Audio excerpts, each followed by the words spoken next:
প্রধান উপদেষ্টা মহোদয় ফেব্রুয়ারি মাসে নির্বাচনের ঘোষণা দিয়েছেন। গত বছর 8ই আগস্ট যখন আমরা দায়িত্ব নিই তখন দেশে সরকার ছিল না, পার্লামেন্ট ছিল না। হাইকোর্ট বলেছে একটা অন্তর্বর্তীকালীন সরকার দিয়ে দেশ চালাতে হবে, তারাই আগামীদের নির্বাচন দিয়ে নির্বাচিত প্রতিনিধিদের হাতে ক্ষমতা হস্তান্তর করবে।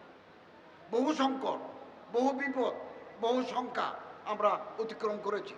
আলহামদুলিল্লাহ, আপনারা প্রতিটি ভোট কেন্দ্রে থাকবেন, কেউ যাতে নির্বাচনকে ভণ্ডুল করতে না পারে, কেওস এন্ড কনফিউশন তৈরি করে গোলা পানিতে যাতে মাছ শিকার করতে না পারে, আপনাদেরকে সচেতন থাকতে হবে।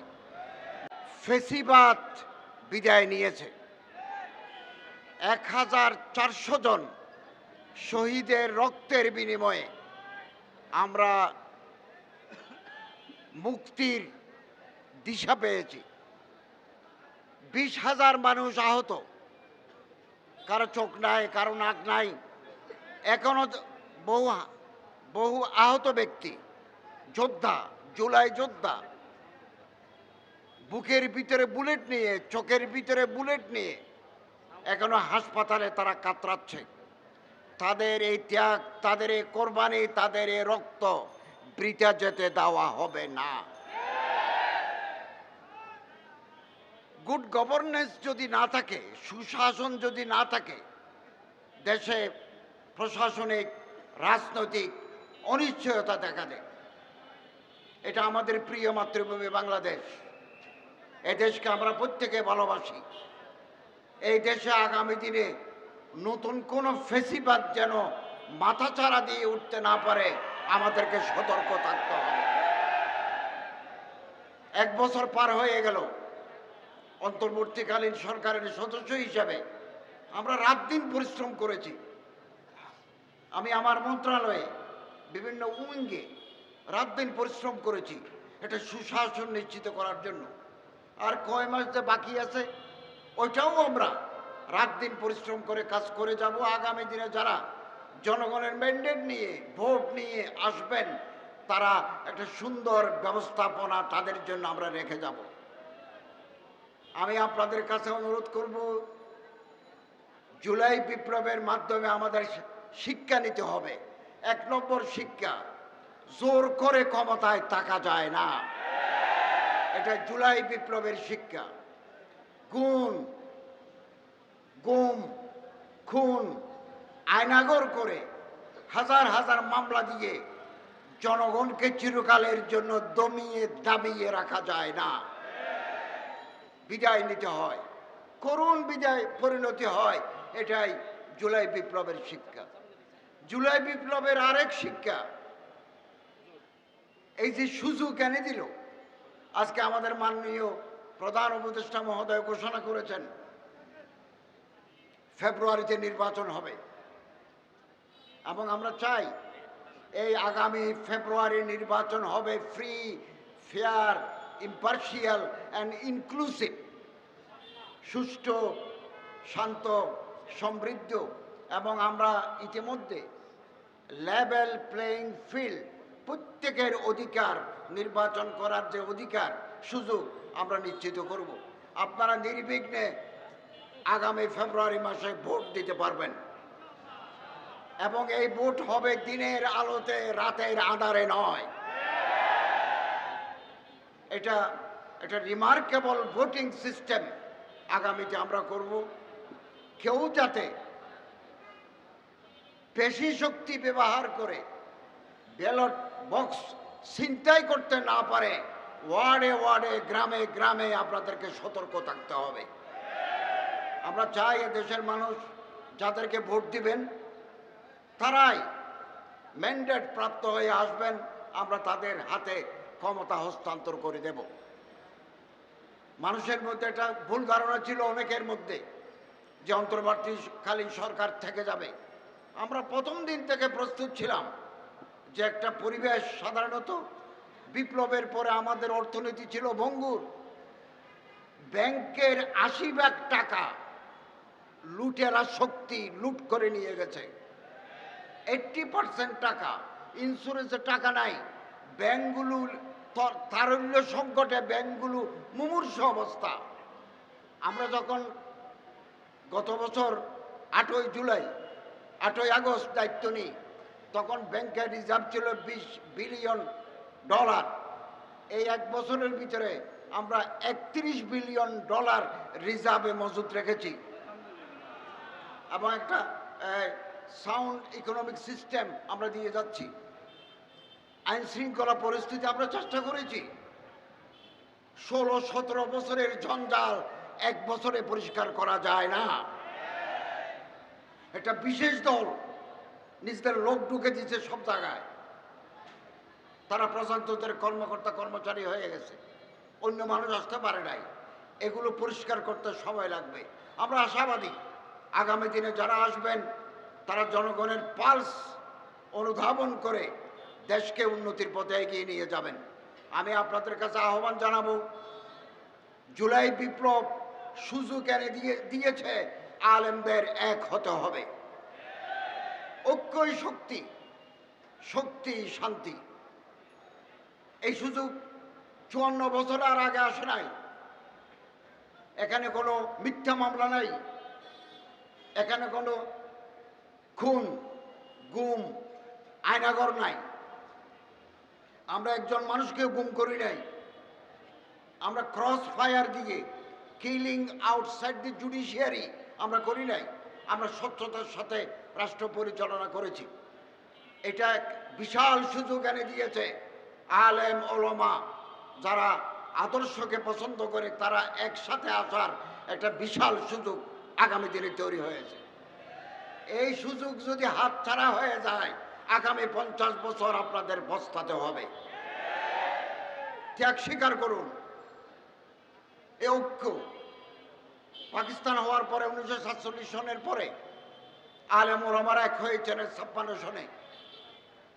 52 দফা বিভিন্ন মতাদর্শের আলেম, বিভিন্ন মাকাতেবে ফিকির, ডিফারেন্ট স্কুল অফ থটের ওলামায়ে কেরাম 22 দফা 22 নেকাত 22 ডিমান্ড করে আলেমরা একটা ফর্মুলা দিয়েছিলেন।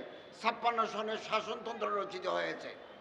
জাক ইস্কান্দার মির্জার কারণে, পাকিস্তানের সামরিক বাহিনীর কারণে সেটা সফল হয় নাই, কিন্তু আলেমরা এক হয়েছিলেন। এখনো ভারতের যখন কোনো বিপদ আসে, সব শ্রেণীর আলেম এক প্ল্যাটফর্মে আসে। এক জেহেতি কনফারেন্স হয়, দেওবনে হয়, হায়দ্রাবাদে হয়, রামপুরায় হয়, সব জায়গায় হয়। বাংলাদেশের আলেমদেরকে শিক্ষা নিতে হবে। একলা চলো নীতি আমাদের, আমরা কাঙ্ক্ষিত পথে কাঙ্ক্ষিত মঞ্জিলে পৌঁছতে পারবো না। ঐক্যবদ্ধ শক্তি নিয়ে আমাদের পৌঁছতে হবে। বাংলাদেশে আগামী দিনে আলেমরা যদি এক হতে পারেন, আমরা যারা হাম ফিকির, হাম মকসদ, হাম মশরফ, হাম দিল, হাম খেয়াল, একই চিন্তা চেতনার মানুষরা যদি আমরা এক জায়গায় মিলিত হতে পারি, নতুন প্রবাদ সূচিত হবে, নতুন ইতিহাস রচিত হবে আগামী দিনে। আপনি কল্পনা করতে পারবেন না। আসুন, এর জন্য আমরা প্রস্তুতি নিই। আমি আলহামদুলিল্লাহ আমার মন্ত্রণালয়ের অধীনে গেল বছর আমরা একটা নির্বিঘ্ন, স্বচ্ছন্দ, কনভেনিয়েন্ট একটা হজ জাতিকে উপহার দিয়েছি। 8,20,00,000 টাকা হাজিদেরকে ফেরত দিয়েছি এবং আমাদের মন্ত্রণালয়ের চৌকস টিম মসজিদ নীতিমালা, মসজিদ পরিচালনা নীতিমালা, এটা 2006 সালে ছিল। আরেকটা আমরা কাজ শুরু করেছি, প্রায় শেষ পর্যায়ে।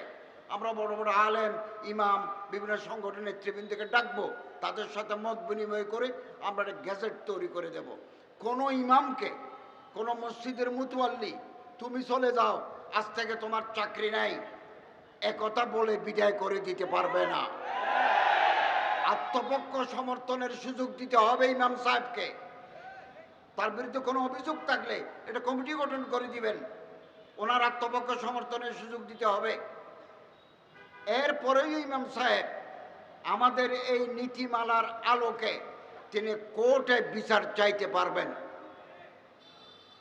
এবং যে সমস্ত মসজিদের আর্থিক অবস্থা ভালো, আমরা নীতিমালায় লিখে দিয়েছি ওনাকে একটা ভালো বেতন দিতে হবে, 2015 সালের স্কেল অনুযায়ী বেতন দিতে হবে, এবং ওনার জন্য থাকার, ওনার বিবি বাচ্চা নিয়ে মসজিদের কম্পাউন্ডে থাকার ব্যবস্থা করতে হবে, এবং ওনাকে 2 ঈদে 2টা বোনাস দেওয়ার, আর্থিক যদি অবস্থা ভালো থাকে দিতে হবে, এরকম নীতিমালা আমরা করে যাচ্ছি। আমরা মনে করি বাংলাদেশের ইতিহাসে এটা মাইল ফলক হয়ে থাকবে। ওখানে যে ক্লজগুলো আছে, বিধিগুলো আছে, এগুলো আমরা ওলামাই কেরামদের সাথে, আইমে মাসাজিদের সাথে, ওলামা মশায়েখ আইমে পরিষদের সাথে, ওই শানে সাহাবা ইমাম পরিষদের, শানে সাহাবা আইমা পরিষদের সাথে বসে, আরও যে সমস্ত সংগঠন আছে ওনাদের নেতৃবৃন্দের সাথে বসে আমরা এটা ফাইনাল করে গেজেট হিসাবে প্রকাশ করব। ওয়াকফ প্রশাসনকে আমি নতুনভাবে সাজিয়েছি, খুব ভালো একজন অ্যাডমিনিস্ট্রেটর দিয়েছি। আমাদের হাজার হাজার ওয়াকফের জমি বেহাত, যুগ যুগ ধরে রাজনৈতিক নেতা, রাজনৈতিক কর্মীরা খেয়ে ফেলেছে। আমি এগুলো উদ্ধারের কার্যক্রম শুরু করেছি। নওগাঁয় 52 বিঘা জমি ইতিমধ্যে আমরা উদ্ধার করে নিয়ে এসেছি, আরও কিছু উদ্ধার করব। এরপর আমি যাচ্ছি কিশোরগঞ্জ, ব্রাহ্মণবাড়িয়া, সিলেট, সুনামগঞ্জ, চট্টগ্রাম। ওখানে যে সমস্ত ওয়াকফের জমি দুর্বৃত্তরা দখল করে নিয়েছে, এগুলো উদ্ধার করে আবার ওয়াকফের কাছে ফেরত আসার জন্য আমরা কার্যক্রম হাতে নিয়েছি। আপনাদের সহযোগিতা করা দরকার। জনগণের কাছে আমাদের যেতে হবে, আপনাদের যেতে হবে। জনগণ প্রার্থী নির্বাচন করতে ভুল করে না। একটা কথা মনে রাখবেন, আমাদের ওয়াজ শুনে, আমাদের পানি পড়া নেয়, আমাদের কাছ থেকে তাবিজ নেয়, কিন্তু ভোট অনেক সময় আমাদের দিতে চায় না। কেন দিতে চায় না? আমাদেরকে পাবলিক ওরিয়েন্টেড, জনসম্পৃক্ততা থাকতে হবে। জনগণের সুখ, জনগণের দুঃখ, জনগণের আশা, জনগণের আকাঙ্ক্ষার সাথে আমাদের একাত্ম ঘোষণা করতে হবে। এখনো হাতে সময় আছে। আসুন আমরা পাবলিকের সাথে মিশে যাই। এদেশের কৃষক, এদেশের শ্রমিক, এদেশের জেলে, এদেশের তাঁতি, এদেশের রিক্সা চালক, এদেশের দিনমজুর, ক্ষেত মজুরের সাথে আমাদের বন্ধুত্ব করতে হবে। তাহলে আমরা এদেশের চেহারা পাল্টাতে পারব। একজন আলেমকে মন্ত্রী বানাই, 2 জন আলেমকে পার্লামেন্টে পাঠাই, এই দেশে আদর্শিক রাষ্ট্র করা সম্ভব নয়। বিপুল সংখ্যক পার্লামেন্টে মেম্বার লাগবে। 5-10 জন আলেম যদি মন্ত্রী পরিষদে থাকে, তাহলে যে কোনো ডিসিশন হবে কোরআন এবং হাদিস ভিত্তিক। 1-2 জন পাঠিয়ে কিছু হবে না। ওনার আশেপাশে তো লোক নাই। আমি সব সময় বলি, আলেমদের মধ্যে একটা গ্রুপ থাকা দরকার, যারা স্পেশালাইজড আলেম, ভালো মুফতি, ভালো মুহাদ্দিস, ভালো মুতাকাল্লিম, ভালো মুফাসসির, ভালো বক্তা, ভালো লেখক, ভালো অনুবাদক, ভালো পার্লামেন্টারিয়ান, ভালো সংসদ সদস্য আমরা যদি পাঠাতে পারি, চেহারা পাল্টে যাবে। সচিবালয়ের ভিতরে কয়জন আলেম সচিব আছে? আমার যখন একজন অ্যাডিশনাল সেক্রেটারি লাগে, একজন জয়েন্ট সেক্রেটারি লাগে, একজন ডিএস লাগে, ডিপটি সেক্রেটারি লাগে, ডানে বামে সামনে পিছনে কেউ নাই। ওই বিগত 16-17 বছরে যারা রিক্রুট, তারাই তো। আমি মানুষ পাবো কই? আমাদের মানুষ তৈরি করতে হবে। আগামী দিনে রাষ্ট্র পরিচালনার জন্য নতুন সচিব, নতুন ডিসি, নতুন ইউনো হওয়ার জন্য আপনারা তৈরি থাকুন। কেবল জিন্দাবাদ দিলে হবে না, গরম গরম বক্তৃতা করলে হবে না, পরিকল্পনা মাফিক এগিয়ে আসতে হবে, যাতে বাংলাদেশ একটা আদর্শিক রাষ্ট্রে পরিণত হতে পারে।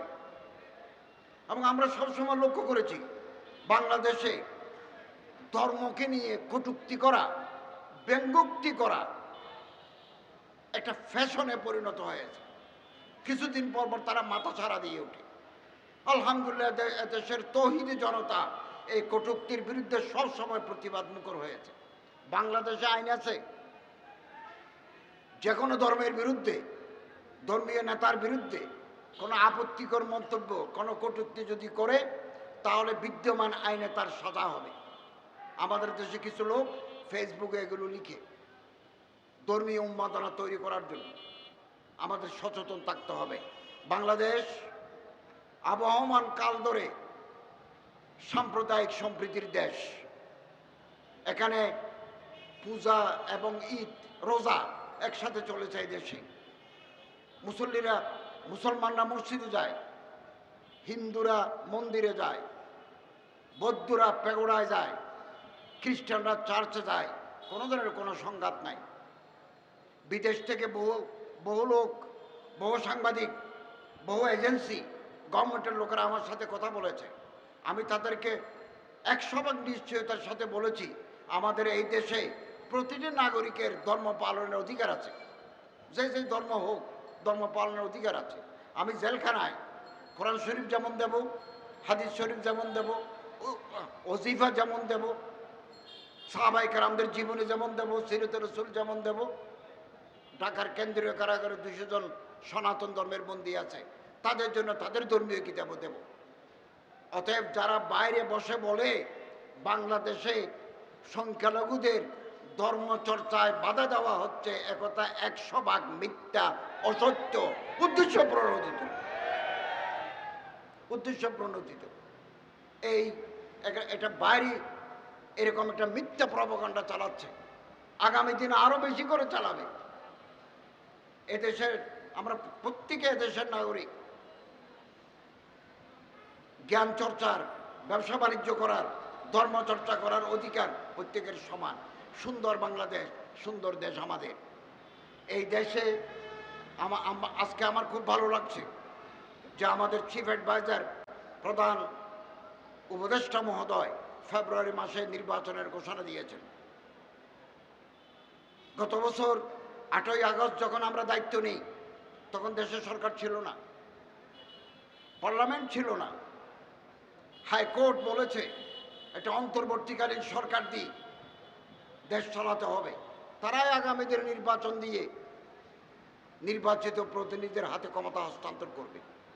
বহু সংকট, বহু বিপদ, বহু শঙ্কা আমরা অতিক্রম করেছি, আলহামদুলিল্লাহ। আপনারা প্রতিটি ভোট কেন্দ্রে থাকবেন। কেউ যাতে নির্বাচনকে ভণ্ডুল করতে না পারে, কেওস এন্ড কনফিউশন তৈরি করে গোলা পানিতে যাতে মাছ শিকার করতে না পারে, আপনাদেরকে সচেতন থাকতে হবে। নির্বাচন যাতে অর্থবহ হয়, সুষ্ঠু, শান্তিপূর্ণ, অংশগ্রহণমূলক হয়, সরকারের এজেন্সি সচেতন থাকবে, সজাগ থাকবে। আপনাদেরও সজাগ থাকতে হবে। সরকার সজাগ আছে, আপনাদেরও সজাগ যদি থাকতে পারেন, তাহলে আগামী নির্বাচন ইনশাআল্লাহ জনগণের কাছে, বিশ্বের কাছে গ্রহণযোগ্য হবে। আমরা একটা নতুন গভর্নমেন্টের কাছে ক্ষমতা হস্তান্তর করতে পারব। তাহলে কনস্টিটিউশনাল কন্টিনিউটি, সাংবিধানিক ধারাবাহিকতা চলবে। ধারাবাহিকতা দিয়ে আমরা অগ্রসর হব। এদেশ আমাদের সবার, আমরা এদেশকে মহব্বত করি। জুলাই বিপ্লবে এদেশের কৃষক, ছাত্র, শ্রমিক, মেহনতি মানুষ প্রাণ দিয়েছেন, জীবন উৎসর্গ করেছেন, আলেমরাও করেছেন। এদেশে বহু আলেমের বুকের ভিতরে গুলি, বহু আলেম শহীদ হয়েছেন, বহু আলেম পঙ্গু হয়েছেন। আমি গত 3 মাস আগে আমার চিকিৎসার প্রয়োজনে থাইল্যান্ড গেছি। অ্যাম্বাসেডর আমারে বললেন যে একজন জুলাই যোদ্ধা হাসপাতালে শহীদ হয়ে গেছেন, আপনি যদি আসেন। তো আমি গেলাম, ওনাকে নিয়ে হসপিটালে গেলাম। তার লাশ দেখলাম, হিম গড়ে তার লাশ দেখলাম, তার জন্য দোয়া করেছি। তার মা এবং বোনের সাথে দেখা করেছি, সান্ত্বনা দিয়েছি। জানলাম যে কে, বললো যে সে দর্জি, টেইলার, কিন্তু হাফেজে কোরআন। হাফেজে কোরআন হয়ে এই স্বৈরাচার বিরোধী আন্দোলন সে মাঠে নেমেছে এবং এখানে শহীদ হয়ে গেছে চট্টগ্রামে। একথা মনে রাখবেন, দেশের উপর কোনো দুর্যোগ যদি নামে, আলেম ওলামা হাফেজ কারীরা ময়দানে নেমে তার মোকাবেলা করেন। অতীতেও তারা করেছে, আগামী দিনেও করবে। আমরা কোনোদিন আমার প্রিয় মাতৃভূমি বাংলাদেশকে শয়তানের হাতে ছেড়ে দেব না। আপনাদের সচেতন থাকতে হবে, সচেতন। আমরা নিজেদের মধ্যে কামড়াকামড়ি করব না, নিজেদের মধ্যে ফেসবুকে আজেবাজে কথা লিখবো না। আমরা কেন এক বন্ধুর বুকে আর এক বন্ধু ছুরি বসাই? আমাদের আসল শত্রুকে তাকে টার্গেট করতে হবে। এই দেশ চলবে এই দেশের বৃহত্তর জনগোষ্ঠীর কথা মতো এই দেশ চলবে। কোন বিদেশি প্রেসক্রিপশনে এ দেশ চলবে না। অতএব আসুন, জাতীয় উলামা মাশায়েখ আইম্মা পরিষদ তার প্রতিষ্ঠা লগ্ন থেকে ইমামদের, আলেমদের, খতিবদের নিয়ে কাজ করে যাচ্ছে। জনগণের মাঝে তাদের গ্রহণযোগ্যতা আছে এবং মুফতি আবরার সাহেব এবং হযরত মাওলানা আল্লামা নুরুল হুদা ফয়জী সাহেব এর নেতৃত্বে তারা সারা বাংলাদেশের গ্রামে গঞ্জে কাজ করে যাচ্ছে। এই সংগঠন বাংলাদেশ এখন পরিচিত, নন পলিটিক্যাল অর্গানাইজেশন। এই সংগঠন কোনো রাজনৈতিক সংগঠন নয়, মানুষের মাঝে দাওয়াত, তাবলীগ, তালিম, তাজকিয়া, ইসলাহ নফসের কাজ করে যাচ্ছে। আগামী দিনে এই সংগঠন আরও উন্নতির দিকে এগিয়ে যাবে ইনশাআল্লাহুল আজিজ। এবং বাধা বিপত্তি সংঘাত আগামী দিনে আসবে, এগুলোর মোকাবেলা করার জন্য আমাদের তৈরি থাকতে হবে। আল্লামা ইকবাল বলেন, বাদে মুখালিফ সে ন ঘবরায় কাপ, ইয়ে তো চলতি হে তুঝে উঁচা উড়ানে কে লিয়ে। আমরা যখন বিমানে যাই 13,000 ফিট উপর দিয়ে যায়, 12,000 ফিট উপর দিয়ে যায়, নিচে যদি বাতাস চলে বিমানে এক লাফে 45 মিটার উপরে চলে যায়। তো আমরা যাত্রাপথে আমরা যদি বাধা আসে তাহলে এর মাধ্যমে আমরা আরো এগিয়ে যাব, আমাদের শক্তি আগামী দিনে আরো বৃদ্ধি পাবে। পৃথিবীতে কোনোদিন জালিম চিরকালের জন্য জয়লাভ করতে পারে নাই, মজলুমের জয় হয়েছে। এবং আফজলুল জিহাদ কলিমাতে হক্কান ইনদা সুলতানিন জায়ের, হক কথা বলার, সত্য কথা বলার এই ধারাবাহিকতা জাতীয় উলামা মাশায়েখ আইম্মা পরিষদের আছে, আগামী দিনেও থাকবে। এবং আমরা সুন্দর বাংলাদেশের অপেক্ষায় আছি। এখন আমাদের গ্রামে গঞ্জে চলে যেতে হবে, সাধারণ জনগণের সাথে আমাদের মিশতে হবে। তাদের দুঃখ, তাদের হাসি আমরা ভাগ করে নেব। জনগণের ম্যান্ডেট নিয়ে যদি আমরা আসতে পারি, যারা আসবেন তারা আগামী দিনের ইতিহাস রচনা করবেন। আমি আজকের এই সম্মেলনের সফলতা কামনা করি। যারা শাহাদত বরণ করেছেন জুলাই বিপ্লবে, তাদের রোহের মাগফিরাত কামনা করি আল্লাহ তাআলার দরবারে। 20,000 আহত, আমি এমন আহত ব্যক্তিকে হাসপাতালে দেখতে গেছি যার মুখ, নাক নাই, যার ঠোঁট নাই, গলা পর্যন্ত দেখা যায়। আমরা কিছু সাহায্য করেছি তাদেরকে, রাশিয়ে গিয়ে তাদের নাক বানিয়ে এনেছি, মুখটা কেন তৈরি হয় নাই, এরকম ত্যাগ স্বীকার করেছে। মাদ্রাসার ছাত্রের চোখের ভিতরে গুলি, 2 চোখের ভিতরে গুলি। আমি তো মনে করি তাদের এ রক্ত, তাদের এ ত্যাগ বৃথা যেতে পারে না। আগামী দিনেও যে কোনো চ্যালেঞ্জ মোকাবেলার জন্য আপনাদের তৈরি থাকতে হবে। প্রয়োজনে আমরা আবারও রক্তের নজরানা দেব, ফেসিবাদকে দেশে আমরা প্রতিষ্ঠা হতে দেব না। আল্লাহ তাআলা তৌফিক দান করুন, আমিন। ওয়া আখিরু দাওয়ানা আলহামদুলিল্লাহি রাব্বিল আলামিন। আমি